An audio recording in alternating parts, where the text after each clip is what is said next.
on kuulda, ma loodan. Siin paremal pool peaks olema või on vasakul pool, Tõnis noogutab paremal. On nupp, kus saab kõvemaks, vaiksemaks keerata, et kui väga hästi ei kuule, et siis saab sealt veidi volüümi juurde anda. Suur rõõm on teid tervitada Lennusadamas üle pika aja toimuval merefoorumil, et see juhatab sisse meie merefoorumite uue hooaja, et siin koroonaaeg nagu paljud muudki asjad pani ka merefoorumi mõneks ajaks pausile. Aga nüüd on see tagasi, et uute ja põlevate teemadega meie heade sõprade ja külalisteni tulla. Tänane õhtu on pühendatud Juminda miinilahingule 1941. aasta sündmustele, mis siis on üks ajaloo suuremaid ja traagilisemaid merekatastroofe. Et tutvustame raamatut selle teemalist. Hea kolleeg Iva Treffer räägib keskkonnaohust, mis valitseb Läänemere põhjas potentsiaalsest, mis täna on eriti päevakajaline, kuna kes on uudised jälginud, siis tõenäoliselt meie jutumärkides hea idanaaber on provotseerinud 2 gaasitoru ja on rikkumas siis meie nii julgeolekut kui ka keskkonna julgeolekut või ohtu. Ja siis pärast teeme sellise huvitava asja, et teeme siis siin istudes ekskursiooni näitusele ka, et rahvast on nii palju tulnud õhtu lõpuks, et ma räägin mõne sõnaga ja siis saate omapäi minna külastama näitust. Minu nimi on Sander Jürisson, olen Eesti Meremuuseumi sisuvaldkonna juht, osakonna, mis tegeleb siis just näitustega ja kogudega, meie muuseumi selliste väärtuste ja varadega ja olen seotud nii raamatu väljaandmisega kui ka näitusega.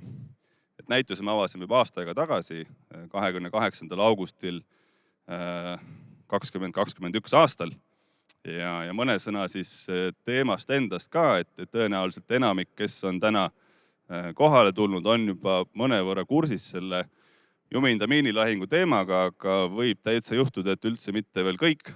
Et teise maailmasõja ajal, kus siis 41. aastal asusid omavahel sõdima senised 2 head sõpra, 2 kurjategijat, Hitler ja Stalin, siis Eesti oli siis üheks tulipunktiks nendes sündmustes ja 41. aasta suvi oli siis hetk, kus teine maailmasõda jõudis füüsiliselt Eestisse, lahingutegevus jõudis Eestisse, tõi kaasa väga palju traagilisi hetki tuhandetele ja kümnetele tuhandetele Eesti peredele ja siis ka sellist sõjalist aktiivsust.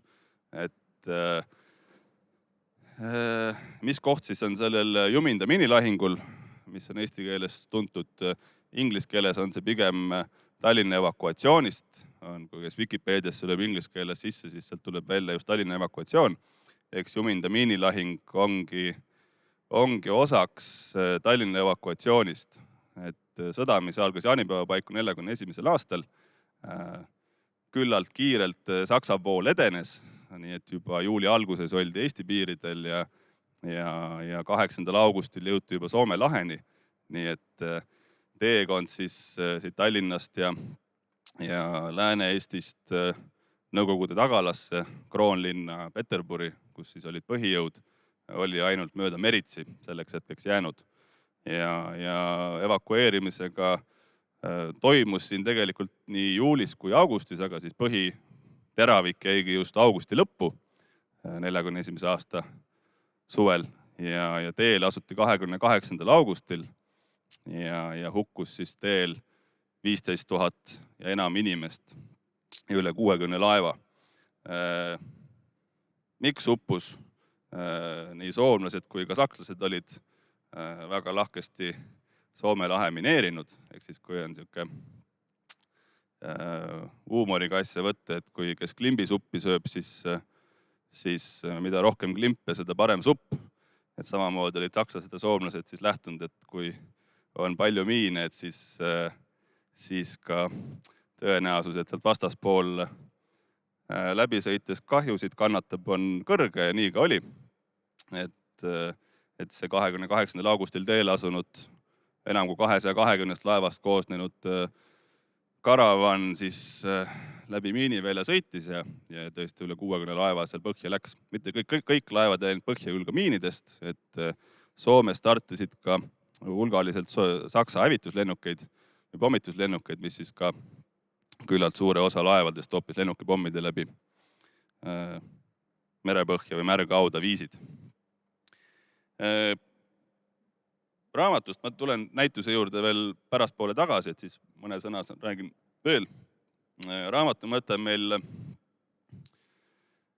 kohe alguses ei tulnudki sellist nagu head plaani, et mis kujul raamatut välja anda. Et eesti keeles ei ole sellist akadeemilist uurimust selle ajaloosündmuse kohta ei olegi kirja pandud. Et on sellist populaarteaduslikku kirjandust. Ja vene keeles on siis sellist üks Subkovi nimeline endine kõrge mereväeohvitser, kes siis pensionile jäädes on kirjutanud sihukese korraliku paksu 1000-leheküljelise telliskivi Tallinna evakuatsioonist ja Juminda piirkonnas toimunust. Aga eks ta ikkagi oli ajaloolaseks mingil põhjusel ikka õpitakse, et päris kõik, eks ole, kellel natukene on kirjaoskust antud, ei kirjuta pakse raamatuid ja pakse ajaloo uurimusi. Et eks seal mõnes kohas jätab ikkagi see soovida. Aga jällegi akadeemilise uurimuse selliseks takistavaks teguriks, miks ei saanud uut uurimust kirjutada, et ega Venemaa arhiividesse, Vene Föderatsiooni arhiividesse nii lihtsalt ligi ei pääse. Ja eks see siis ootab oma aega. Küll siis ühel hetkel jõudsime tõdemuseni, et kuna näitus suures osas tugineb inimeste mälestustele, osavõtnute mälestustele ja ka nendele, kes siis kaldalt sellest osa said või nägid Juminda poolsaarel, et siis me otsustasime hoopis panna siis kokku portsu mälestusi, et raamatukaante vahele on 5 inimese mälestused, 3 inimest, kes siis olid merel, sündmustes vahetult osalised ja 2 tükki, kes siis on kalda pealt osa said. Et väga huvitavad mälestused on näiteks Johannes Elbergilt, Juminda piirkonna kalurilt, kes siis koos teiste külameestega käisid seal uppunud laevade pärit kraami korjamas. Väga suurt rõõmu tunti muidugi piirituse kastide üle, aga seal oli ka jahu ja igasugu muud kraami arstimeid, et kõike, mis seal kaasa sai võtta. Küll mis siis asja nukram pool oli, et ka üks kaluripaat Jumindalt tegelikult miinile sõites, ulpinud miinile sõites plahvatas ja vist, kui ma nüüd õigesti mäletan, kõik, kes paadis olid, seal hukka said. Raamatus lisaks Johannes Elbergile on ka Rudolf Vevo mälestused. Rudolf oli hiidlane, kes siis mobiliseeriti 41. aasta suvel ja toodi mandrile, toodi Tallinnasse ja siis Tallinnas pandi mootorpurjekale Pärnumaa. Aga üks põhjus, et miks Rudolf Vevo mälestused siia kirja said, et tema tegelikult Tallinnast ei lahkunudki, et oli paar alust, mis siis kas siis tahtliku sabotaaži tõttu või lihtsalt hea õnne läbi üldse Tallinnast ei lahkunudki. Üks oli Pärnumaa nimeline purjekas, teine oli Mihkel ja kolmas oli siis Jaan Täär, mis on võib-olla kõige tuntum, sest et kui Mihkli ja Pärnumaa peal olid mobiliseeritud mitu tuhat meest, et siis Jaan Tääri peal oli 150 poliitvangi. Et nende õnn oli siis eriti suur, et nad pääsesid siit ära viimisest ja need, kes teab teise maailmasõja ajalugu, et kes 41. aastal oli poliitvang, et nendest tulid väga vähesed tagasi. Et need, kes olid mobiliseeritud, see nendest tõenäosusprotsent ikkagi oli tunduvalt suurem tagasi tulla pärast seda. Teine huvitav tegelane, saarlane, meil ka regioonid on väga hästi kaetud, oli Aleksei Hiidel. Tema siis oli Suure Tõllu teine tüürimees ja tema siis tegi kaasa selle teekonna siit Kroonlinna ja jõudsid välja Peterburi, mis raamatusse kõike saanud, et ta on tegelikult väga detailselt kirjeldanud ka hilisemat elu, aga tema teekond läks ka läbi Gulagi laagrite. et see teekond siis siit Peterburi või toonasesse Leningradi on raamatu kaante vahele saanud. Ja siis kolmas, kes oli laeva kapten, oli Georg Kask. Tema siis määrati Lake Lutserni kapteniks, mis oli Eesti kaubalaev 2 maailmasõja vahel ettevõte. Et tema alus siis sai pihta Suursaare lähedal lennukipommidest. Et tal õnnestus nii kaua väga kehvas korras laev, juba siit Tallinnast väljudes oli laev väga kehvas korras, tehes jänesehaake, nagu ta ise kirjutab oma mälestustes, et talle meenus siis, kuidas lapsena ta oli maal vaadanud, kuidas jänesed tegid haake kotka või kulli eest põgenedes. Ja sama ta tegi siis ka merel lennukipommide eest põigeldes. Et see siis õnnestus, selle abil õnnestus jõuda Suursaareni. Suursaar on Soome lahe suurim saar ja siis enne teist maailmasõda kuulus Soomele. Talvesõja järel või järgselt siis okupeeriti Nõukogude Liidu poolt ja on ka täna Vene Föderatsiooni koosseisus. Et ka see on väga, väga põnev lugemine. Ja kolmas, viimane on ka üks naisterahvas, küll lühikese tekstiga, aga jällegi väga, ütleme, et sellise emotsionaalse ja jõulise meenutusega on Juminda piirkonnast Olga Treimann, kes siis oli noor tüdruk. Olga lahkus siin, õigesti mäletan, selle aasta alguses meie seast. Et tema siis jah, on kirjeldanud seda sündmust siis noore tüdruku silme läbi Juminda rannalt. Et kõik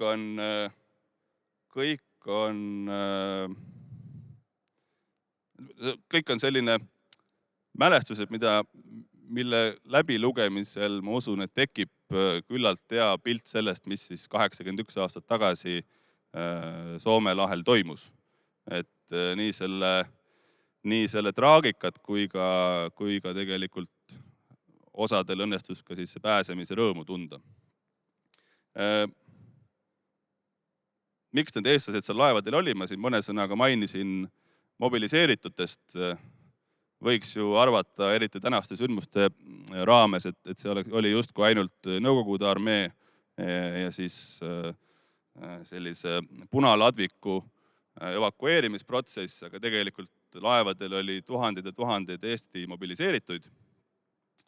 Lisaks oli seal 10 Eesti laevu, mis olid osalt sõjalaevad, näiteks nagu meie allveelaev Lembitu, mis meie selja taga on, aga ka endiseid tsiviillaevu, mis siis oli natsionaliseeritud 40. aastal. Et väga suur hulk meie veesõidukeid ja lisaks siis ka suurem osa Eesti laevade meeskondadest olid need samad, kes olid enne sõda seal pardal olnud. Et nii see näitus kui ka raamat kõneleb eelkõige just siis nende tuhandete eestlaste lugusid, kes seal laevadel olid. Jah. Selline on raamatu lugu. Lisaks mälestustele on raamatus ka, mainisin, et akadeemilist ülevaadet, sihukest suurt ja paksu selle ajaloosündmuse kohta ei ole seni ilmunud eesti keeles ega Eesti uurijate poolt. Küll siis on head kolleegid Roman Makievits, kes siin ees kohe istub. Tõuse, Roman, näita ennast ka. Ja teine kolleeg, ajaloodoktor Arto Oll on siis kirjutanud eessõna pikema ja tummisema just siis sellest ajaloosündmusest endast. Et see on kindlasti täna eesti keeles kõige akadeemilisem ülevaade, küll mitte väga paks, aga siiski annab küllaldase pildi sellest ajaloosündmusest, et kes omale plaanib soetada raamatut, et ei pea kartma, et raamatust ei saa siis sellist akadeemilist ülevaadet, on täitsa olemas. Ja Romani poolt on siis veel väga tore, raamatu lõpus on ka ühe Soome mereväeohvitseri Olger Karringi memo või selline ülevaade siis retkest 29. augusti öösel 41, kui nad siis vangistasid kaks evakuatsioonis osalenud alust, I-18 ja Paldiski, kaks puksiiri. Aga need olid siis sellised toredad vangistamised, et laeva meeskonnad tahtlikult siis olid pööranud konvoidest oma ninad Helsingi poole ja ootasidki, et Soome merevägi nemad vangistaksid. Ehk siis ka Soome arhiivis on sellised humoorikad fotod, kuskil 15 või 15 fotot, et kus siis on punaarmeelased on väga nukrate nägudega, aga Eesti meremehed on siis väga rõõmsate nägudega. Et nemad olid pääsenud, samas kui punaarmee sõdurid olid siis sõjavangi võetud. Ükski asi ei saa valmis ilma väga heade abilisteta. Raamatu keeletoimetaja on Hille Saluväär, kes on väga paljude ajalooraamatute toimetaja ja ka suurema osa Eestis valmivate näituste keeletoimetaja. Et Hille ei pidavat täna siin olema, aga tuhat tänu talle, et temaga on alati lust koos töötada. Raamatu kujundaja, raamat on siin endal, pärast saate sealt posti juurest vaadata ja soetada. Raamatu kujundaja on Peeter Laurits, kellega meil on juba mitu aastat kestnud tore koostöö olnud. Et ma ei tea, kas Peeter on siin ka täna. Tundub, et ei ole temaga jõudnud, et tema on väga võivatud. Tal on igal nädalal peaaegu avaneb ka mõni näitus kuskil Eesti peal, nii et tervitused ka Peetrile. Ja meil on sellised nii näituste kui raamatute puhul on alati mõni hea aldjas, kes ei käi siin rahva ees pikalt lobisemas, aga tegelikult see raske koorem, et asjad valmis saaksid, on just nende õlul. Et raamatute puhul on meil juba mitu head aastat ja mitu väga head ja kvaliteetset publikatsiooni on valminud hea kolleegi Eva-Maria Maiste käe all, nii et Eva peaks küll siin olema, nii et ma hea meelega kutsuksin temaga korra siia ja annaksin väikse lillekimbu.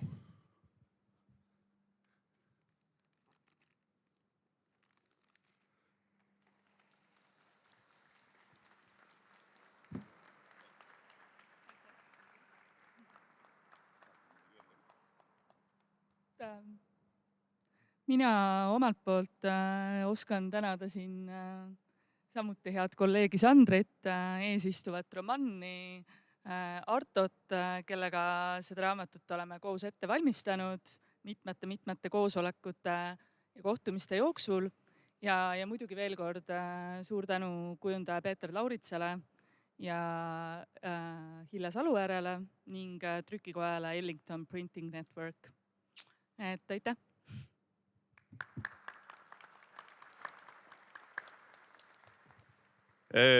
Raamatu osas tõmban otsad kokku. Ma arvan, et kellel pärast küsimusi on, et kuna ma tulen siia mõne aja pärast uuesti tagasi, et siis võite jätta küsimused mulle pärastiseks. Küll ma pakuksin põrandat heale kolleegile Ivar Trefferile, kes on meie merearheoloog, aga on ka väga pika ja põhjaliku kogemusega üleüldiselt sukeldumisalal. Eesti üks tugevamaid tehnilisi sukeldujaid. Et kõik need Juminda miinivälja vrakid on nii sügaval ja nii keerulistes tingimustes, et sinna Soomest ja Rootsist ei ole nõus üksi sukelduja näiteks sukelduma. Eestis on Ivar on üks, kes on selleks võimeline, on 2-3 inimest veel. Et see on suur kullatükk, mis meie meeskonnas on. Aga Ivar räägib hoopis just nimelt siis Juminda vrakkidest ja nendel valitsevast või potentsiaalsest keskkonnaohust. Nii et Ivar, ole lahke.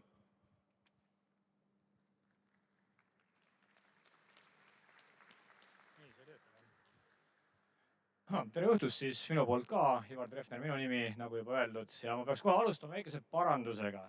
Et Soomes Rootsis on küll sukeldujaid, kes suudavad sinna sukelduda ja väga tahavadki sukelduda ja on ka sinna sukeldunud. Nii et see päris tõsi ei ole. Pigem on seal rohkem neid tegelinskeid kui meil siin Eestis. Aga sündmus ise juhtus ju ammu, võiks ju arvata, et sellele asjale võiks justkui joone alla tõmmata ja kirjutada selle sinna ajalooraamatutesse ära. Paraku olukord pole sugugi nii lihtne.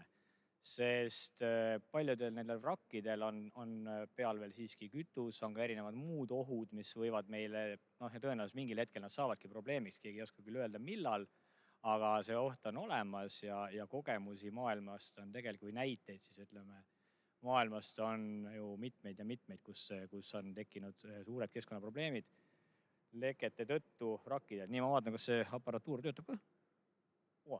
Olemas. Kui nüüd üles lugeda sellised põhilised keskkonnaohud, mis meil siis on, mitte nüüd ainult Jumindal, vaid üleüldse, mis tulenevad siis uppunud laevadelt, siis esimene selline kõige võib-olla akuutsem ja võib-olla kõige paremini ka teadvustatud oht ongi siis, eks ole, kütus, mis oli laevadel peal sel hetkel, kui nad uppusid.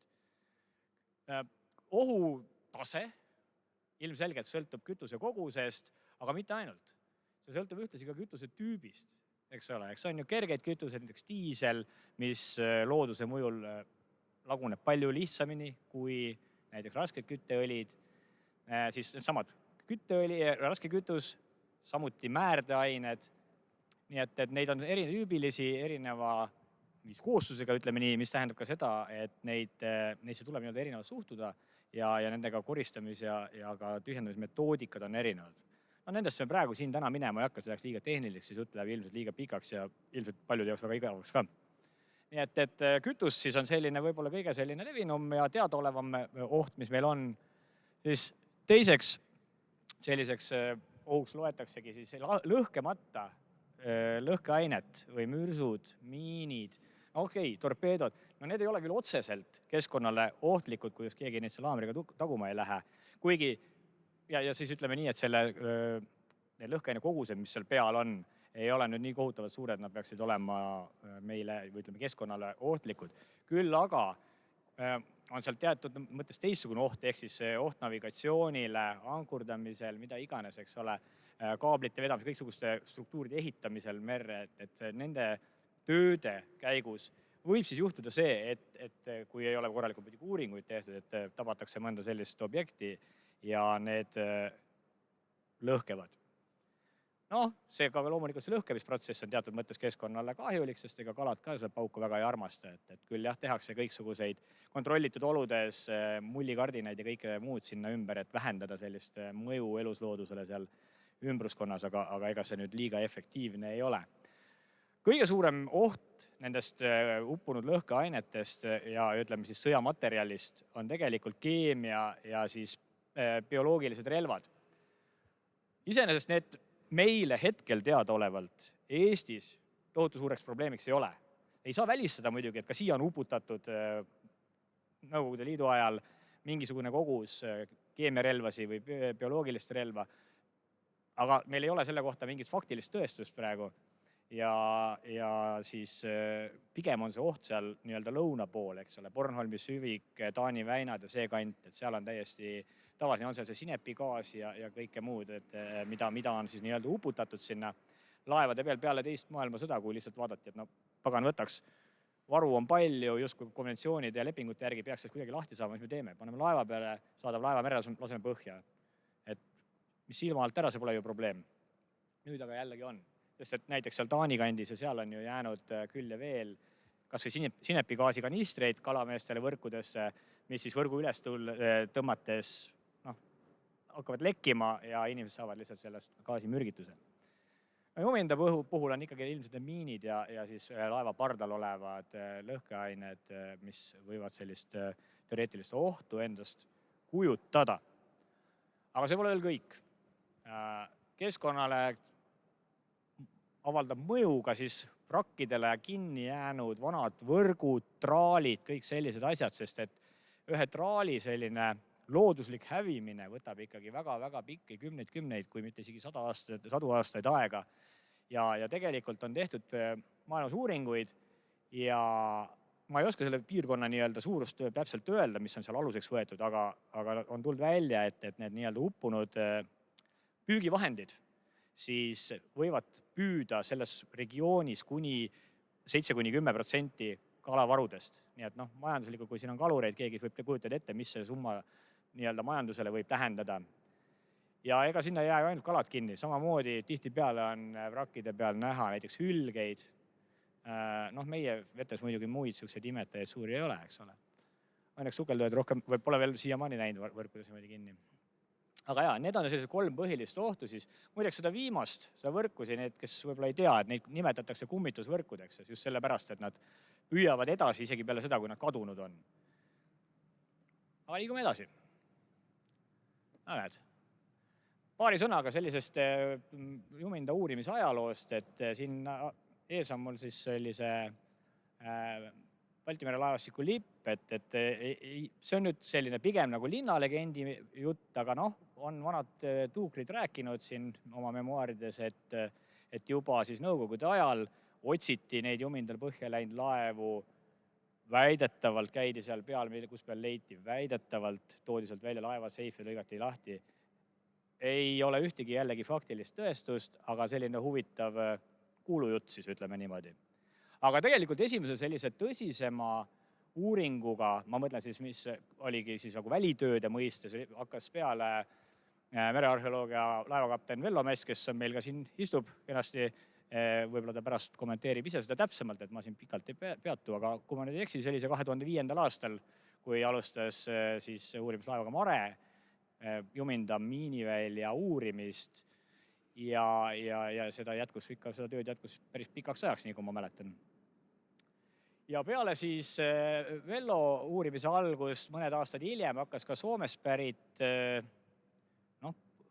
tehniline sukelduja Immi Vallin uurima juminda miinivälja, et tegelikult see lugu küll sai algus natuke teistmoodi, ehk siis kunagi umbes seal 2005-2006 aasta paiku võttis minuga ühendust 2 sellist huvitavat härrasmeest nagu Ants Vist, kes paraku on nüüd tänaseks meie hulgast lahkunud, ja Toivo Kallas. Ja nende huvi oli tegelikult leida üles Kerisaare lähedal uppunud reisilennuk Kaleva, mis siis lasti alla, eks ole, Nõukogude Liidu hävitajate poolt. Ja Toivo oli teinud ära väga suure sellise eeltlöö, joonistanud põhjalikud kaardid, kuhu tema kalkulatsioonide järgi oleks võinud ja siis pealtnägijate kirjelduste järgi, kuhu see lennuk oleks võinud kukkuda. Ja kuna meil siin tol hetkel endal ei olnud võtta kusagilt, ütleme siis sonarit ega ka mingit sobivat siis alust, mille pealt seda tööd teha, mul endal tol hetkel ei olnud sellist asja, siis saigi pöördutud Immi poole, viskasin talle selle idee ette, et kuule, mis oleks, kui läheks. Tuli välja, et tal oli ka natuke aega ja ta oli täitsa huvitatud ja ütles, et olgu, tuleme. No, seal sai ikka üsna mitu head aastat ringi küntud ja loomulikult tulemus oli suur null, muidu tuleks ammu juba kuulnud. Ja siis mingisugusel hetkel see fookus oligi nii, et aga mis siis, kui nüüd vaataks, siis okei, aitab sellest Kalevast küll, et tundub, et see on suhteliselt tühi loos. Aga mis oleks, kui prooviks seda juminda miinivälja natukene sonariga sonkida ja vaadata, mis me sealt näeme. Ja ühe siis sukelduja Meelis Voevodini käest saime ka mingisugused umbmäärased koordinaadid osadele objektidele. Ei oska kommenteerida, kus tema need võttis, võib-olla sai Vello käest, mine tea. Ja käisime vaatasime kontrollimas ja olidki vrakid seal nendel koordinaatid, väikeste täpsustustega. Ja sealt see Immi siis uuring alguse saigi. Paar aastat oli vahepeal pausi ja meie teed selle uurimise koha pealt läksid lahku, et meil tulid muud tegevused peale. Aga Immi siis jätkas seda uuringut ja tegelikult vist isegi lausa siin viimase, ma ei tea nüüd, eelmine aasta ilmselt vist ei toimunud midagi või võib-olla toimus ka. Aga mis probleem on selles, et tema see uurimistiim koosnes suuresti Venemaa sukeldujatest. Paar soomlast oli ka. Aga need Venemaa sukeldujad olid siis rahastatud presidendi mingisuguse fondi poolt. Ma seda nime täpselt ei mäleta ja ma arvan, see pole ka oluline. Aga sisuliselt ajasid nad siis seda Venemaa pehme jõupoliitikat, eks ole, ja seda mõjutegureid. Ja ega siin ei ole ka midagi ilmselt, kes lehti on kunagi siin tihedamalt jälginud, siis kui siin Šuka 408 vrakile tulid ka jälle oma seda pärjaloopimist tegema ja seal austust avaldama, siis tegelikult teatud seltskond ei saanud üle isegi Eesti piiri, vaid saadeti juba tagasi, kui juba tol hetkel kahtlane element siis meie jaoks. No ja nüüd ilmselt, aga Immi on nüüd tunnistanud, et jah, et oli võib-olla natuke naiivne, arvas kõige paremat inimestest, aga nüüd on ka tema veendunud, et need ei ole võib-olla seltskond, kellega seda uurimust koos jätkata. Et see on siis, need on sellised võib-olla 3 sellist, üks on muidugi siis selline kujutluslik etapp, aga ütleme 2 suuremat uurimist, mis on siis toimunud selle välitööde mõistes siis Juminda miiniväljal. Törts on see pilt udune, ma loodan, et see ei ole mitte minu probleem, vaid kõigi jaoks on see, et siis on vist see fookusest väljas, aga põhimõtteliselt see annab väikese ettekujutuse nüüd siis sellest, et kui palju vrakke asub siis siin sellel miiniväljal ja nii, see oli meil siin mingi pointer ka või ma üleval, okei, näed. Nii, okei. Ehk siin on meil siis Prangli-saar. Siin on meil Juminda poolsaar. Oi, vabandust, ei ole. Juminda on meil siin, täpselt nii. Siin on meil Loksa ja siis Pärispea. Ehk siis loomulikult kõik need laevad või rakid siis, mis siin on, ei ole ilmtingimata just selle miinilahingu tagajärg. Eks siin ole ennem laevu põhja läinud, eks ole pärast laevu põhja läinud ning samuti me ei saa nagu 100% kindlusega väita, et kõik laevad on ka üles leitud, ei ole. Kindlasti on siin veel puudu, kadunud on jätkuvalt, on Vironia on kadunud, neid laevu on veel, eks nende identifikatsioonid on natukene täpsustunud, eks siis selles mõttes meil praegu päris head ülevaadet veel ei ole, mis meil siin lõplikult siis käes on ja mis meil ei ole käes, mis omakorda ka tähendab seda, et me ei saa veel 100% hinnata seda, et millised need laevad vrakkidest. Me ei saa nagu näpuga öelda, et need ja need ja need on keskkonnaohtlikud, täpsustan, potentsiaalselt keskkonnaohtlikud, aga need ei ole. Ehk siis kuna meil ei tea veel, kõike ei ole nagu üles leitud ja siin nagu neid üllatusi võib veel tulla. Siin paar väiksemat pilti on ka välja toodud lihtsalt selleks, et näidata et need sellised tihedamad kohad, et seal on tegelikult hästi palju neid vrakke lihtsalt üksteisel nii lähedal, et ilma sisse suumimiseta ei ole võimalik nagu näha, kui palju neid vrakke veel seal on. See jada muidugi tegelikult jätkub veel pikalt sinna Venemaa poole välja. Aga muidugi tasub ka seda peale mõelda, et ega siis potentsiaalselt keskkonnaohtlikud vrakid ei ole ainult Jumindal. Need on tegelikult igal pool. Üle Eesti on neid uppunud siin siis nii Liivi lahte kui Väinamerre, seal on muidugi neid vähem, kuna seal on madala vee tõttu on tihti ära lammutatud juba. Aga ütleme siis Saaremaast läänes, Hiiumaast läänes, et tegelikult neid potentsiaalselt ohtlikke vrakke ei ole mitte ainult Jumindal, vaid igal pool Eesti vetes. Nüüd hetke seisuga on meil teada circa 10 potentsiaalset keskkonnaohtlikku vrakki. Nüüd need numbrid, mis seal taga on siis maksimaalne kogus kütust, mida need laevad suutsid nii-öelda peale võtta. Ja siin näiteks sellel S5, mis on allveelaev, siin on märgitud siis 2 numbrit, ehk siis et normaalselt oli 40 tonni diiselkütust maksimaalne, aga kui võeti ka ballastitankidesse, siis mahtus sinna 126 tonni kütust peale. No ei ole eluliselt usutav, et kõik see kütus, et kõik laevad olid pilgeni täis ja et kõik see kütus on seal siiamaani peal. Ehk siis kui need 10 tükki kokku lüüa, me saame natuke üle 2000 tonni. Aga ei saa ka välistada seda, et kui toimus evakuatsioon, siis vaevalt, et siia taheti midagi väga palju maha jätta. Et kui siin oli mingisugused kütusevarud, siis suure tõenäosusega, ütleme nii, et kui mina oleks seda asja korraldanud, siis oleks loomulikult nii palju kui vähegi võimalik peale laadinud ja saatnud siit minema, et mitte midagi ei jääks vaenlasele kätte. Nii et see on nüüd siis selles mõttes teoreetiline number, aga lihtsalt illustratsiooniks, et kes mäletab, 2014. aastal oli meil Kakumäel oli siis masuudireostus, kus punkerdamise käigus lekkis mingisugune kogus kütust vette ja see jõudis mingil hetkel Kakumäe randa. Ta liikus, kuna oli külm aeg, ta liikus natuke pinna alt, pinna peal polnud näha. Rannast tuli alles välja, keegi käis oma koera jalutamas, astus läraki sisse, koer must, mis teeme? Kutsuti Päästeamet. Nüüd, ja sellest tuli päris suur teema, seda korjati seal päris pikalt, teisaldati tonnides liiva kokku ja lihtsalt, kui keegi nüüd äkki suudab oma nii-öelda ajust välja kaevata selle numbri, et mis siis see hinnanguline tegelikult kogus oli, mis seal lekkis merre, kas keegi oskab mäletab öelda või arvata näiteks? Okei, seal oli tegu siis väidetavalt, jällegi ma täpselt ei tea, aga kuskil 400 liitriga. ja seal oli tegevust, kui mitte kui mitte siis nüüd nagu kuudeks, siis päevadeks või nädalateks kindlasti. Ja see ei olnud üldse sugugi mitte odav päästeoperatsioon või siis koristusoperatsioon, ütleme niimoodi, riigile, isegi hoolimata sellest, et väga palju oli kaasatud vabatahtlikke. Aga siin me räägime vähemalt 2000 tonnist, tõenäoliselt see kogus, okei, me ei tea, mis sealt veel välja võib tulla, aga suurusjärk on ühesõnaga ikkagi tuhandetes tonnides. Ja kui te mõtlete selle kaardi peale, mis me siin enne vaatasime, mis seal lähedal on? Seal lähedal on Lahemaa rahvuspark, Malusi saared, mis on väga olulised lindude jaoks. Mina ei ole ornitoloog, ma ei tea, aga ma tean, et Mati seal taga seisab, tema oskab sellest kindlasti tunde rääkida, et miks Malusi saared lindudele olulised on, aga vähemalt nad on nii palju olulised, et mingisugusel ajal on inimestel keelatud isegi sinna saartele minna. Samuti imetajad, eks ole, kes ülged, kes poegivad rannas ja nii edasi, et tegelikult selliste tundlikku looduskeskkonda Juminda ümbruses on meil päris suurel alal.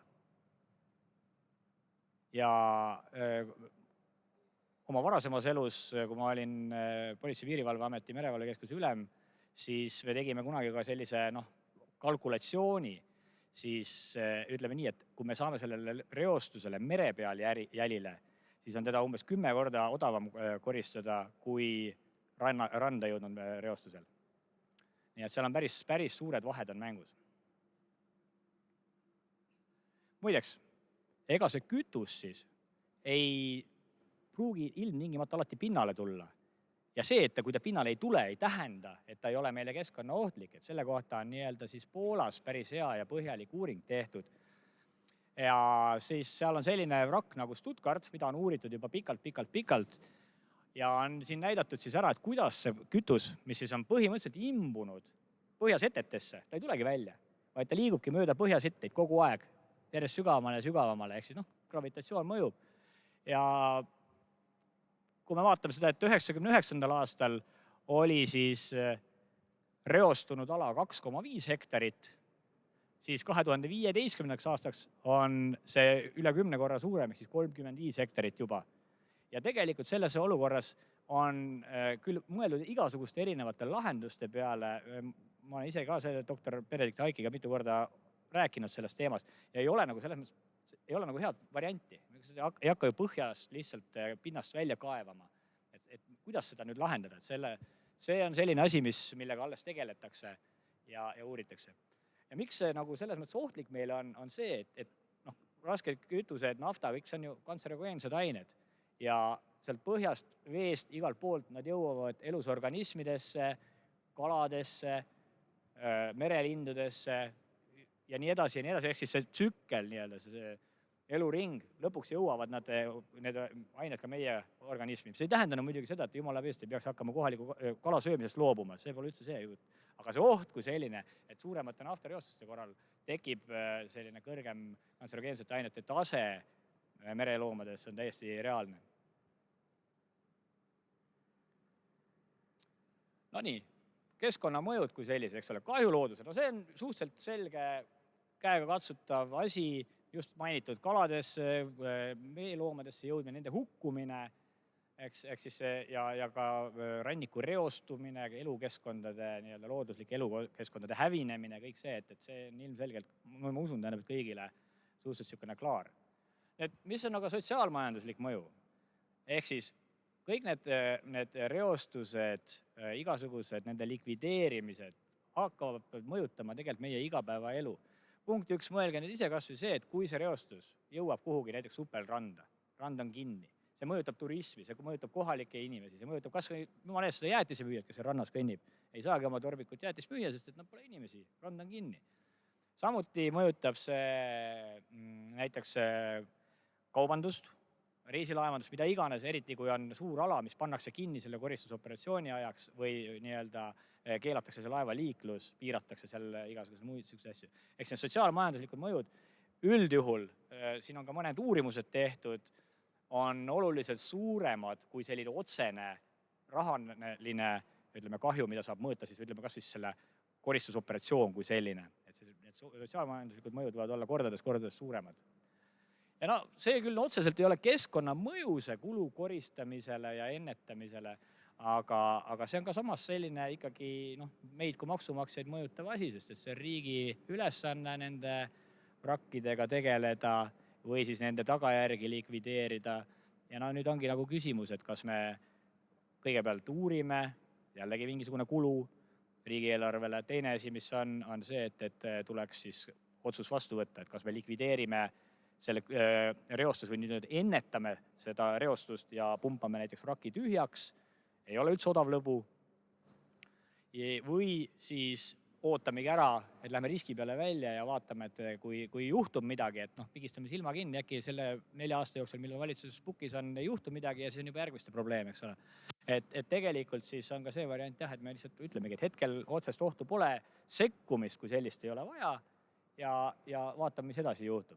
Ja loodame siis seda, et me saame talle vähemalt mere peal jälile enne, kui see reostus randa tuleb. Aga nagu ma olen maininud, et siis meil siin näiteks see reostus väga kenasti liigub ka jää all. Kes mäletab Runner 4-i, siis Runner 4 uppus Vaindloo saare natuke põhjas ja tegelikult Runner 4-ilt pärinev kütus jõudis välja mingil hetkel Tallinna lahte. Nii et selles suhtes see kütus liigub päris kenasti. Vaat niimoodi on need lood siis. Minu poolt aitäh teile kuulamast ja erinevalt Sandrist võtan mina kohe küsimusi vastu. Et kui kellelgi küsimus on, siis julgelt käsi püsti ja meie vahvad abilised jooksevad siis mikrofonide asjadega teie juurde. Julgemalt.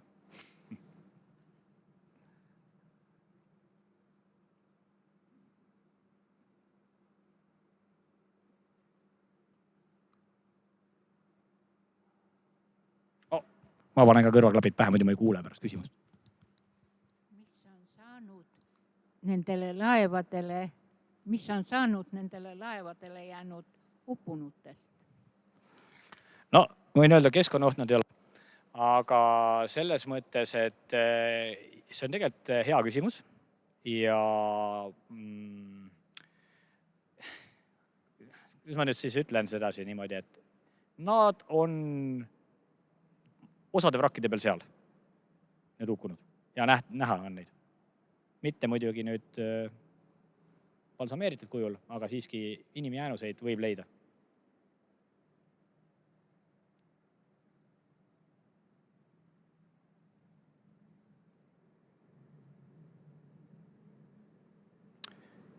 Vello, kas sa tahad küsida?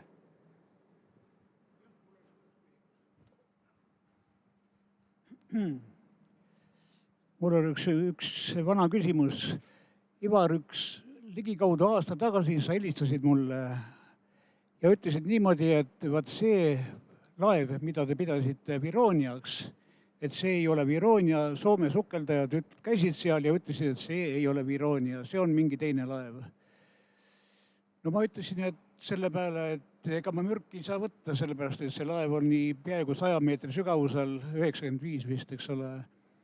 Ja et me ei ole sinna sukeldunud, aga me tegime suurt tööd sonariga. Me tegime 16 erinevat salvestust sellest vrakist, eks ole, ja otsisime seal pidepunkte, kus on paaditaavetid ja mastid ja nii edasi. Ja meie arvust on see küll Vironia. Ja see oli meile väga tähtis, sellepärast, et meil oli selle merearheoloogia uurimistöö juures 2 prioriteeti. Üks prioriteet oli Rusalka leidmine, selle leidsime 2003. aastal. Ja teine oli Vironia ja me tegime hulga pingutusi, hulga tööd, et seda leida ja me olime päris kindlad, et me oleme Vironia leidnud. Ja kui sa mulle ütlesid, et see ei ole Vironia, siis ma ütlesin, et jaa, et see on muidugi väga terav kriitika, aga ma tahaksin tõestust, eks ole. Kas ma saaksin näha neid sonaripilte või neid fotosid või mis kinnitaksid, et see ei ole Vironia? Kas sa mäletad, mis selle kohta mulle ütlesid? Ja aitäh, Vello. No ilmselt sa ei mäleta, sellepärast, et tegelikult sa ei öelnud mulle musta ega valget, eks ole. Jutt jäigi selle samase koha peal pooleli. Ja ma ootan siiamaani seda tõestust, sellepärast, et see on mul hinge peal. See oli üks meie prioriteetidest, kuna laeva nimi Vironia oli juba see, eks ole, mis sundis meid keskenduma selle vraki leiule. Nii et ootan siiamaani tõestust, kas see on Viroonia või ta ei ole Viroonia. Jaa, aitäh küsimuse eest. Et selle uuringu ka siis sukeldumised viisid läbi just seesama Immi Valing, kellest me mainisime, ja tema on need materjalid üle andnud Muinsuskaitseametile. Minul neid materjale paraku ei ole. Aga ma saan selles mõttes ju viia teid kokku mailiga, sa tead ise mainiti väga hästi selles mõttes. Et need pildid ja salvestused olemas, et see on see, mis nemad sealt siis presenteerisid, oli kaubalaev, see oli nagu väga selgelt näha.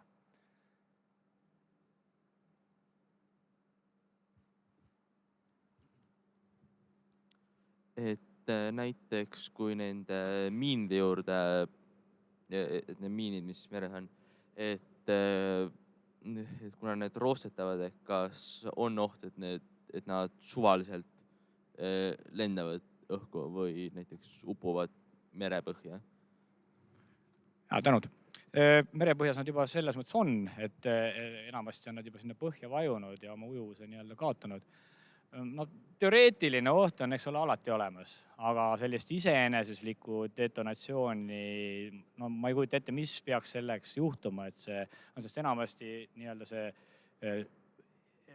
elektrilise reaktsiooni tekitav vedelik asub klaasis ja see nagu nii väga ei idane ega mädane seal vee all.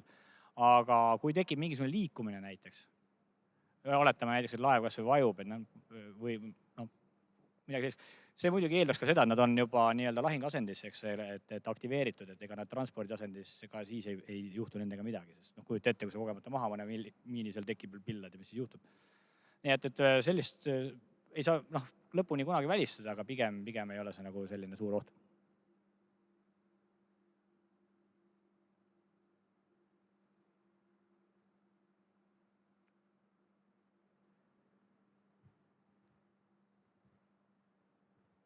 Tere. Tahaks küsida, kas merele sattunud see kütus, mis seal vrakkidest, nagu kas ta tuleb veepinnale või siis jõuab sinna rannikule, kas sellel on mingi hindamisväärtus, kui seda korjatakse? Et peale seda saab ümber töödelda või kuidagi kasutada? Seda on uuritud ka siin, mitte küll Eestis, aga teistes riikides. Tähendab, esiteks, kui teda nii-öelda sealt välja, ütleme niimoodi, et eriti kui me räägime sellisest Saksa laevade kütusest, see oli ju selline mõnusalt kivisööst tihti peale pressitud ja mis iganes. Ehk siis, et see oli nii mürgine, et sellega ei ole nagu suurt midagi teha. Aga ütleme kaasaegsete vrakkide puhul, mis on nagu uuemad, siis sellist praktikat on maailmas olnud küll, aga need on ikkagi selles mõttes suhteliselt sellised värsked vrakid olnud, et ma väga kahtlen, et sellisest vana vraki peal midagi sellist oleks võimalik teha, et see oleks majanduslikult mõõtekas selles mõttes. Kas see tähendab, kui neid korjatakse seal merereostused, et kõik see kütus, mis korjatakse, mis reostas keskkonna, tähendab lihtsalt kaup kuskil ära? See läheb utiili. Siin on ju firmad, kes tegelevad ohtlike jäätmete hävitamisega, ladustamisega, mis iganes. Et praeguseks täna Eestis tehtud selliste operatsioonide puhul on need läinud sinna. Ja utiil tähendab, et need kuskil hoidlas nad ikka lagunevad või ikka põletakse maha? Seda mina paraku kommenteerida ei oska, et ma ei tea, mis nad sellega teevad. Aga oot, üks hetk. Mati tuleb, räägib sellest.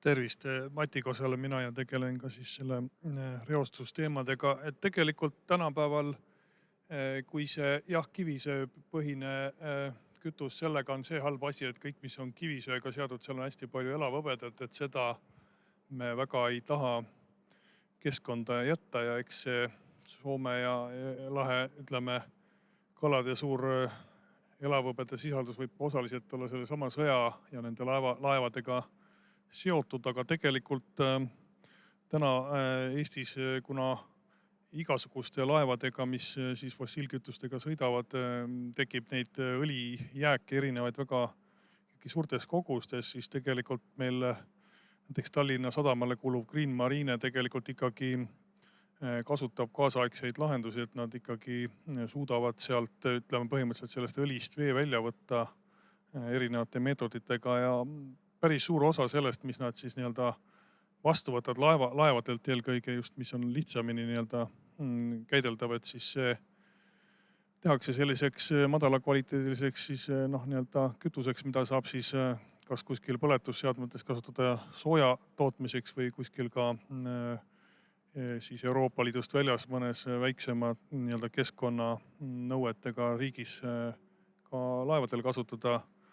Aga jah, need ajaloolised kütused, seal on juba see, et kui ta on seal kaua olnud, et tema omadused ja kõik muutub, aga kui ta, ütleme, majanduslikult on võimalik ta sealt kätte saada ja ära puhastada, siis iseenesest põhimõtteliselt tast jah, midagi teha saab, aga küsimus on jällegi, et mis selle hind on.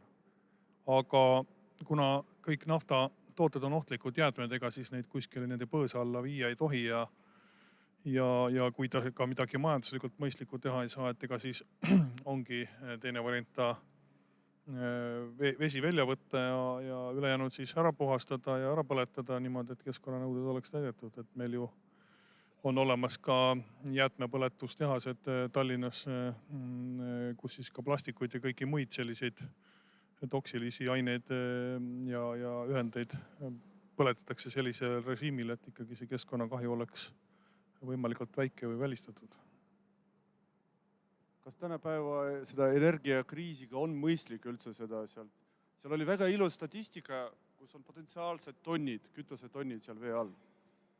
Seal oli üks slaid. Kas võib-olla see tänapäeva energiakriisiga on natukene mõistlikum, kui te ütlesite, seal kommenteerisite praegu? No tegelikult iga töö, mis me teeme ju ka kulutab kütust, et moodne nii-öelda laev kulutab juba 100 tonni kütust võib-olla seal, eks selleks, et sinna kohale jõuda, et tegelikult nii ja naa, eks, et ma ei oska nüüd öelda, et kas see, teine asi on ka see, et ega me täpselt ei tea, et meil neid uuringuid tehakse, aga ikkagi neid uuringuid oleks vaja rohkem teha, et tegelikult ju ka üks asi on see maksimaalne kogus, mida Ivar rääkis, aga teine asi, et paljud neist ju laevadest uppusid niimoodi, et nad plahvatasid, seal palju kütust võis ära põleda, palju võis vette ära lekkida, et see tegelik kogus võib seal olla väga suurtes piirides kõikuda. Ma võin siia lisada nii palju, et oskate öelda, palju maksab tonn naftat täna maailmaturul? Ei tea?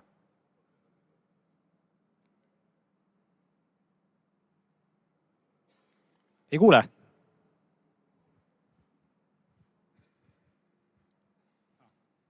Nüüd, jah, see hääl tuli tagasi. Aitäh. Palju maksab tonn toornaftat maailmas?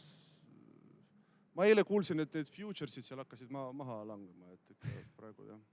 Okei, ühesõnaga hind langeb. Minu mõte on selles, nagu ka härra Kose siin tähelepanu juhtis sellele, et eks ole, me ei tea esiteks palju nende laevade peal seda kütust on ja kas seal üldse veel midagi järgi on ja kas see on üldse kasutatav. Aga ütleme nii, et igasugused sellised tühjaks pumpamisoperatsioonid või nafta või kütuse kättesaamine sellisest sügavusest, need numbrid on 6-kohalised, pigem 7-kohalised. Ehk siis see tonni hind läheb lõpuks nii kalliks, et ma ei näe selle majanduslikku mõttekust sellisel asjal.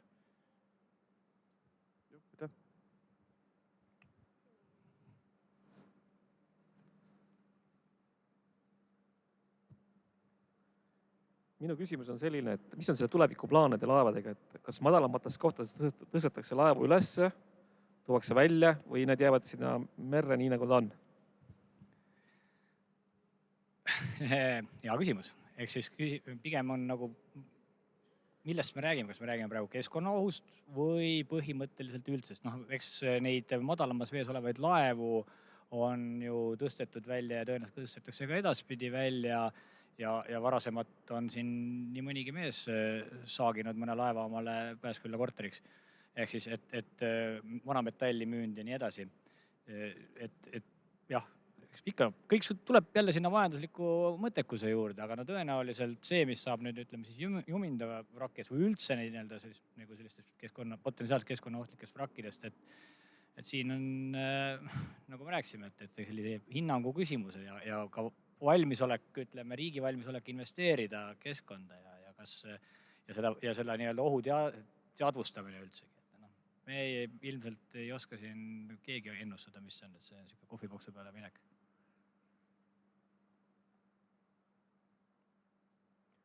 Aga nii palju ma võin lisada, et uuringuid ja selliseid analüüse nii lauataguseid siis ehk siis nii-öelda desktop-based kui ka teatud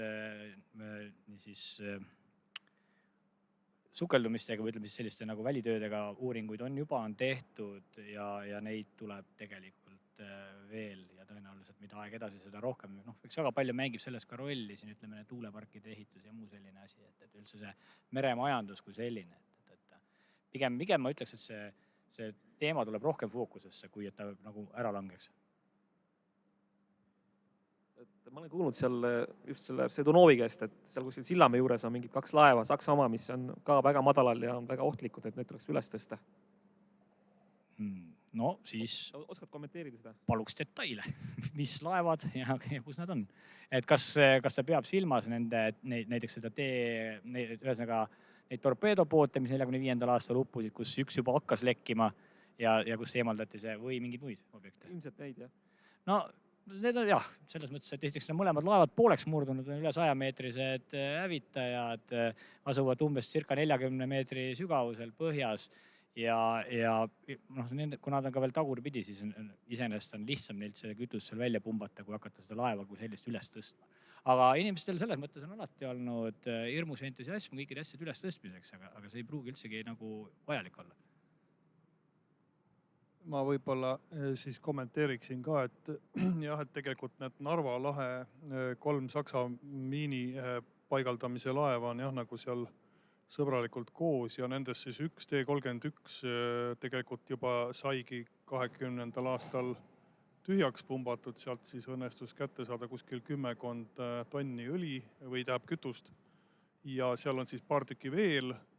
Ühte ma olen siis ka meie seirelennul ise näinud või seal on natukene ka suurem kobar, nii palju küll ei ole, kui nüüd Jumindas, aga mõned on ka teisel pool Venemaa piiri ja ühel seirelennul nägin ka ise, kuidas siis tuule suuna järgi see õlikirme tuli nagu meie poole, aga meil on siis Politsei- ja Piirivalveametis on praegult töös üks Põhjamaade Keskkonnafondi poolt rahastatav ka uuringuprojekt ja meil on siis ka muude vrakkide hulgas siis plaan ka need Narva lahe siis teised vrakid üle vaadata, mida veel ohutuks pole tehtud, et siis me saame täpsema pildi, et mis meie vetes siis need vrakid endast kujutavad ja saame siis hinnata seda olukorda, et kas seal midagi on mõistlik teha või pigem on siis see, et seal ei ole nagu väga enam midagi tulemas. Igatahes peale seda, kui me siis 20. aastal seal selle tühjaks pumpamise tehtud saime, siis praegult meie alas, Eesti alas ei ole siis nagu uusi reostuskoldeid sealt ajaloostest vrakkidest nagu tuvastatud. Nii, ma vaatan, et siin meie korraldajad juba käivad närviliselt ringi ja miskipärast koputavad oma randme peale. Aga võtame ühe küsimuse veel. Enne oli nendest numbritest juttu, et 6-kohalised numbrid kuni 7-kohalised numbrid, et kui neid tühjendada, aga kui neid ei tühjendada ja hakkavad lekkima, mis need numbrid siis oleksid, et pärast sellega tegeleda, isegi kui need kütusekogused ei ole nii suured, kui seal teie slaidil on? Jaa, see on väga hea küsimus, seda tahaks isegi teada. Ses mõttes, et ega see kõik sõltub jällegi oludest, eks ole, mis hetkel sellele jälile saadakse, kui palju tuleb korraga välja, ütleme nii, et kui raske on seda siis likvideerida, millega üldse on tegu ja nii edasi. Aga põhimõtteliselt võivad need numbrid samamoodi 6-7-kohalised olla, et selles mõttes ei saa nagu üldse sedagi välistada. Aga pigem rohkem kui vähem. Olgu, aga siis tõmbame seekord joone alla ja suur tänu kuulamast ja siis loodetavasti naudite oma edasist õhtu jätku. Aitäh!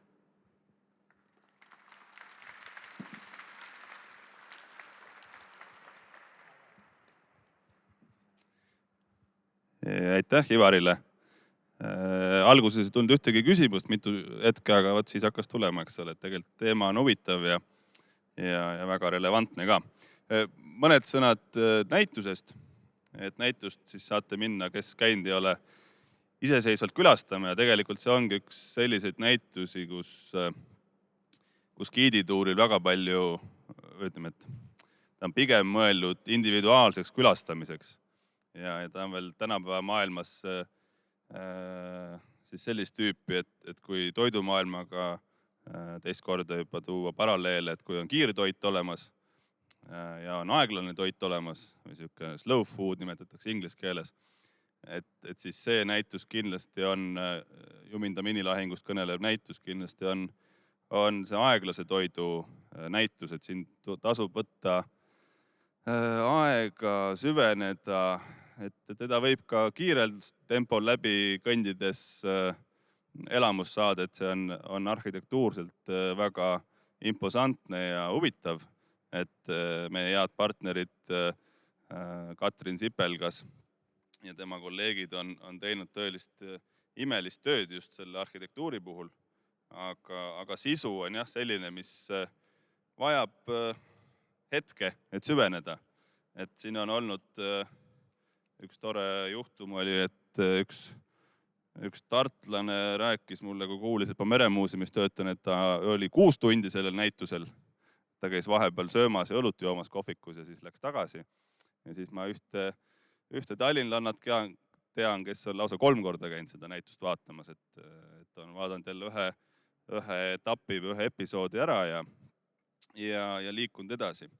Ja eks see näitus episoodist võib-olla on ka õige sõna seda iseloomustama, et tegime me seda koos filmiinimestega, et juba mainitud Katrin Sipelgas on filmikunstnik, eelkõige tuntud, aga sisu osas oli meil lisaks Meremuuseumi meeskonnale abiks siis Jaak Kilmi ja Kiur Aarma, kes on mõlemad just eelkõige tuntud filmimaailmast. Ja mis oli väga tore kokkusattumus, et nad mõlemad on ka parasjagu juba siis valmistasid ette dokumentaalfilmi Tallinna evakuatsioonist ja Juminda minilahingust.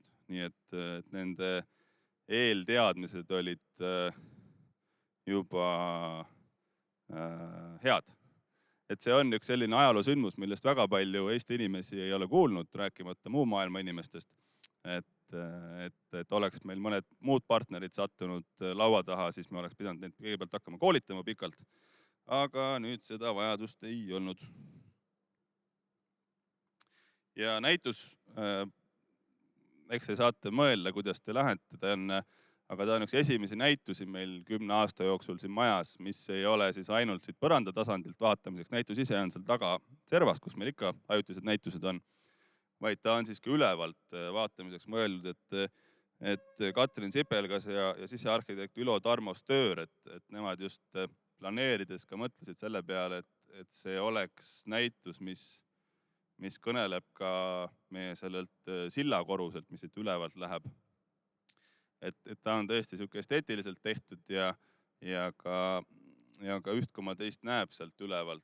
Et seal keskel on näiteks sõidavad siis laevad üle kesksest ruumist. Et seda tasub kindlasti, kellel aega ja jaks on, et käigega ülevalt läbi, et seda saab ka sealt vaadata. Ja näitus ise siis on niisugune 3-osaline, võiks öelda, et eellugu, mis kõneleb siis natukene taustast, teise maailmasõja algusest, Eestisse jõudmisest, osapooltest. See eellugu räägib ka siis mobilisatsioonist, mis viidi 41. aasta suvel läbi Nõukogude poolel poolt. See räägib ka miinide veeskamisest. Esialgu panid Soome lahte miine soomlased, aga augusti algusel liitusid siis ka Saksa merevägi. Ja teine osa siis teele asumisest, evakuatsiooni, et Tallinnast teele asumisest, kuidas see protsess välja nägi. Ja teine osa siis just ongi selles näha olevas ruumis, et see on siis keskne ala sellel näitusel ja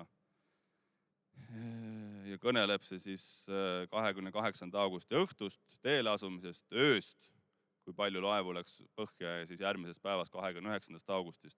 Ja selle järel siis näituse mõtteline 3. etapp osa on siis memoriaalsaal, kus siis räägime uppunud laevadest ja ühest koma teisest veel. Et need on siis asjad, mida tähele panna. Siis näitustel on museaalid on olulised osad.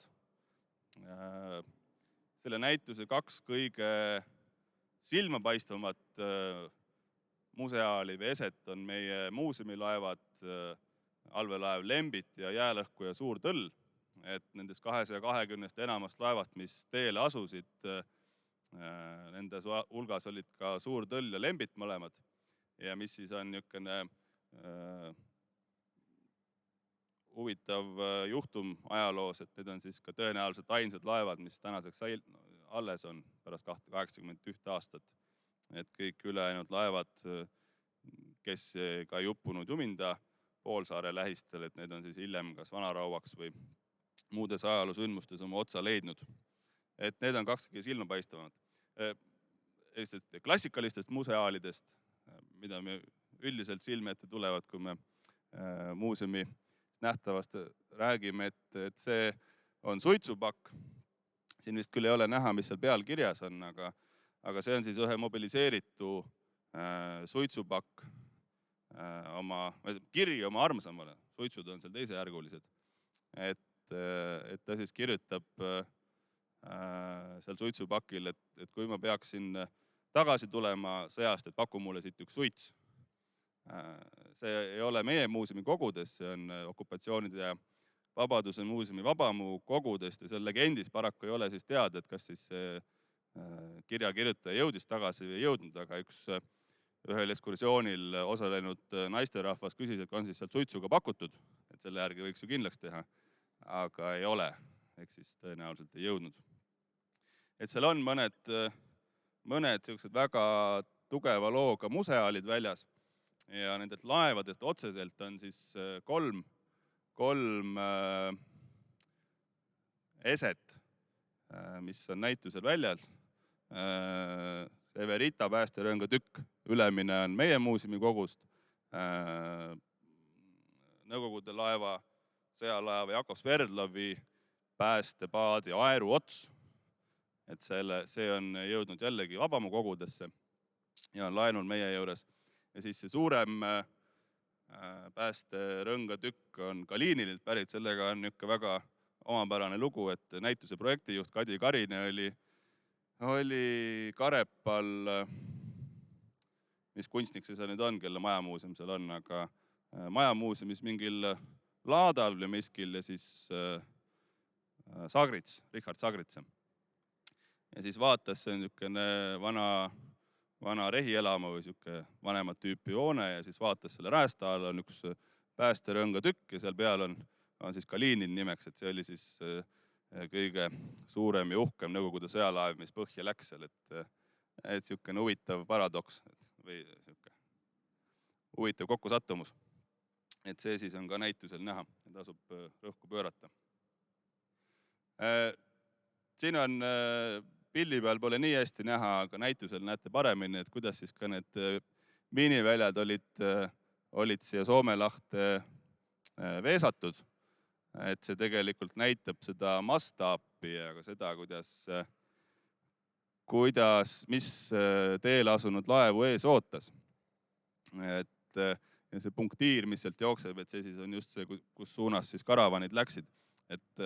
Et oleks nüüd Nõukogude poolel natukene nutikamalt planeeritud seda lahkumist, et siis tark oleks tõenäoliselt olnud hoopis sealt ülevalt poolt minna, ehk siis Soome ranniku poolt seda miinivälja. Aga kardeti siis seal Soome rannapatareisid, et midagi sarnast nagu meil Naissaarel ja Aegnal on olnud varasemalt saari ajal ja Eesti Vabariigi ajal. Et peljati neid ja nende tulejõudu, tõenäoliselt ei oleks vähem laev uppunud, kui uppus miiniväljal. Aga eks Stalin oli ka pingutat selle nimel, et armee juhtkond oleks kehvakene, et kes rohkem ajaloost teab, siis 30. lõpus suur osa ohvitserkonnast saadeti Gulagi või mõisteti surma. Et eks see oli siis ka üks järelmeid. Vrakikaart, siin mis nüüd näitas Ivar, et see on kindlasti detailsem ja täpsem, aga näituse üks osa on ka siis selline info osa, et kus need vrakid paiknevad. Oli meil niisuguse väikse dilemma ees seal, et ma olen ka ise ajalooharidusega ja mulle ikka meeldib võimalikult kindlalt faktipõhiselt infot edasi anda.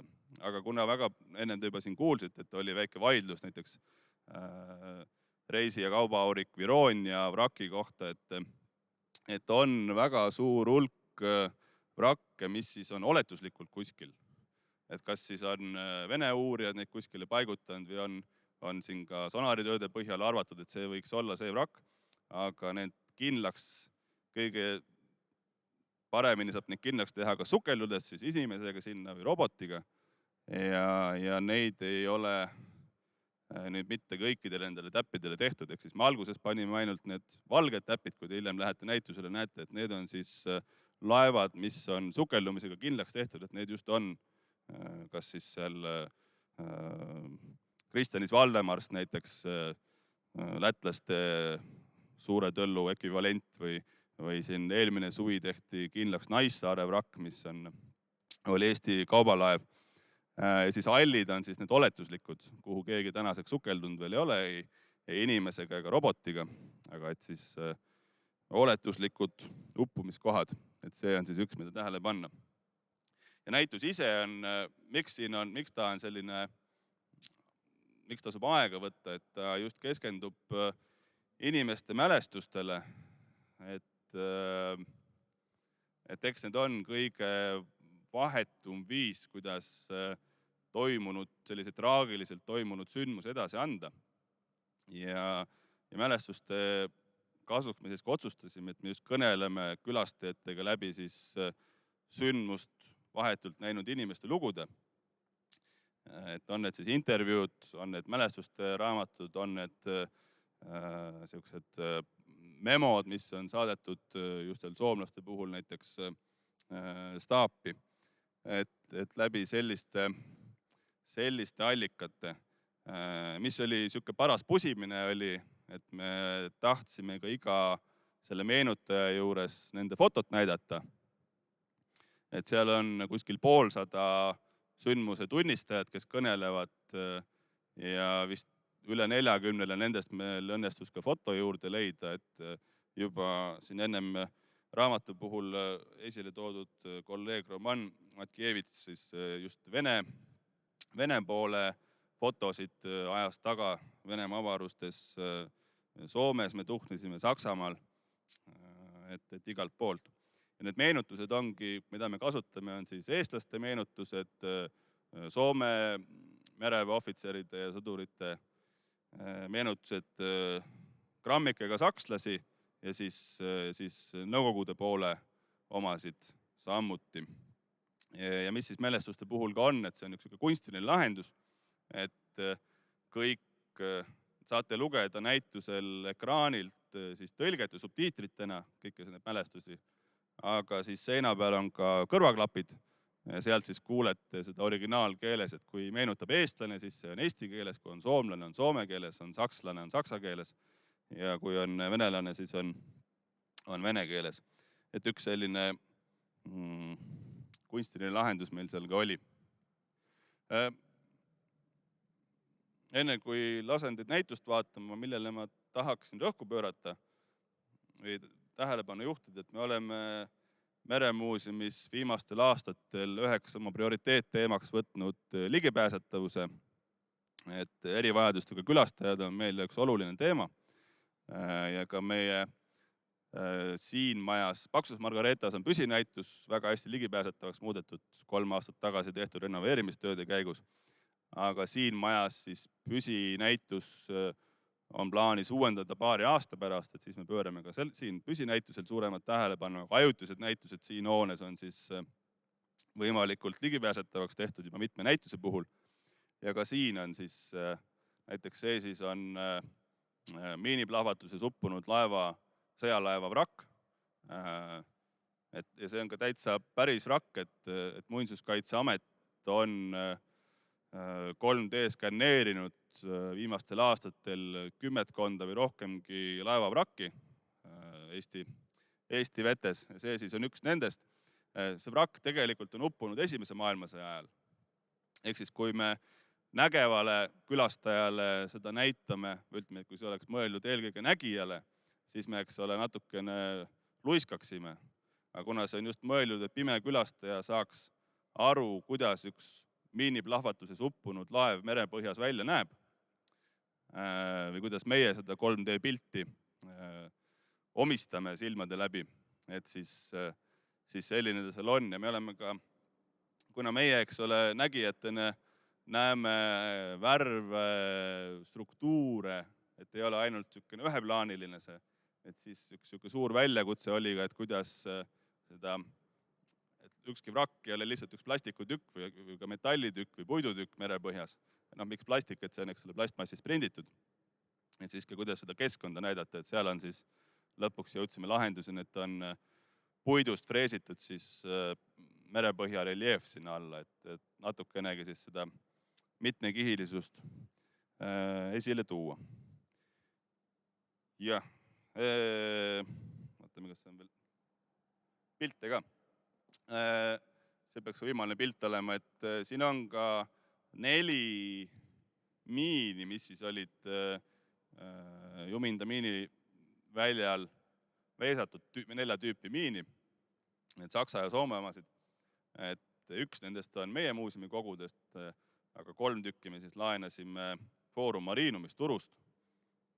Et nendele tasub ka vaadata ja siin ka täitsa näituse lõpus näeb, kuidas meremiinid üldse töötavad, mis see toimemehhanismid on. Ja Soomest laenatud miinidel on siis, kuna need on õppemiinid juba Teise maailmasõja ajast, et siis toona said mereväkke koolitatavad seal õppida, kuidas miin töötab ja täna saate ka siis teie sisse kiigata, et siin on miinid on külje pealt lahti lõigatud ja näeb sisse, et tasub vaadata. Ja mainin ka ära veel, kes seal kuraatoritest oli, et ma Romanni juba mainisin, ajaloodoktor Arto Oll, hea kolleeg oli seal samuti, meie muuseumi direktor Urmas Treesen ja siis ka Aivar Jürgenson, ajaloodoktor Tallinna Ülikoolist. Et selline tiim meil oli. Ja veel üks, mõnel tekib küsimus, et kust need mälestused tulid, mida me näitusel kasutame. Tulid meie enda muuseumi kogudest, tulid teiste muuseumite kogudest, tulid arhiividest, tulid mälestuste raamatutest. Ja näituse avamise järel on ka inimesed toonud oma sugulaste materjale siia, et näiteks Alev, mis oli üks Eesti laev, et selle pardal olnud mobiliseeritud Eesti mehe laps, siis tõi hiljuti vanavanaisa viimase kirja Alevi pardalt ja foto, et Alev uppus samuti teel ja vanavanaisa kohale ei jõudnud. Et sellist materjali siis on ka hiljem meie muuseumi kogudesse tulnud.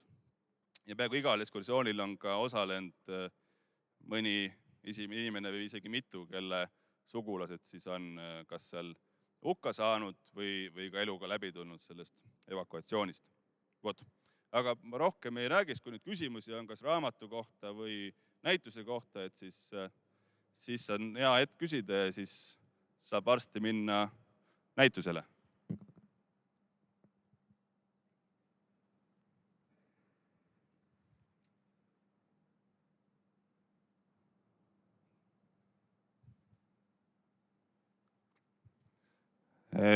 Kui nüüd küsimusi tundub, et ei olegi, siis aitäh, et tulite. Raamatut saab soetada siit kohe meie kõrvalt ja näitus on seal tagapool. Ja tulge meile jälle külla ja nautige õhtut. Aitäh tulemast ja kõike paremat!